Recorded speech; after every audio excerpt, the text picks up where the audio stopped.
Paix à tous. Paix à tous.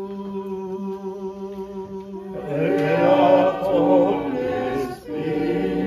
Lecture des Saints Évangiles selon les Saints Évangélistes Matthieu et Marc. Gloire à toi, Seigneur.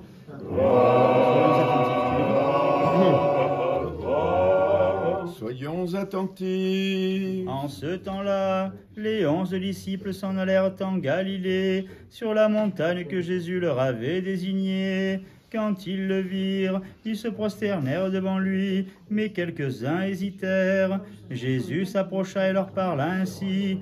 Tout pouvoir m'a été donné dans le ciel et sur la terre. Allez donc, enseignez toutes les nations, les baptisant au nom du Père et du Fils et du Saint-Esprit, leur apprenant à observer tout ce que je vous ai prescrit. Et voici, moi je suis avec vous tous les jours, jusqu'à la fin des siècles. Amen. En ce temps-là, Jésus revint à Capharnaüm, et on apprit qu'il était à la maison. Aussitôt, beaucoup se rassemblèrent, de sorte qu'il n'y avait plus de place. Même devant la porte, il annonçait la parole.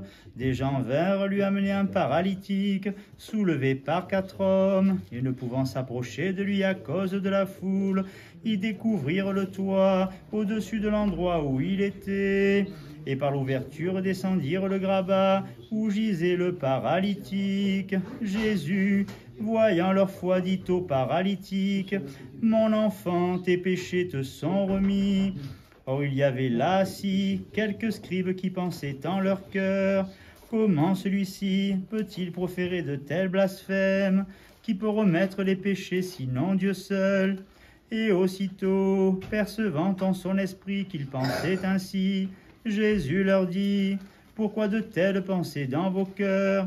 Quel est le plus facile de dire au paralytique, « Tes péchés te sont remis » ou de dire, « Lève-toi, prends ton grabat et marche » alors que vous sachiez que le Fils de l'homme a le pouvoir de remettre les péchés sur la terre. Je te l'ordonne, dit-il au paralytique, lève-toi, prends ton grabat et va dans ta maison. Il se leva aussitôt, prit son grabat et sortit devant tous, de sorte que tous étaient stupéfaits et glorifient Dieu en disant, jamais nous n'avons rien vu de pareil. Paix à toi, diacre.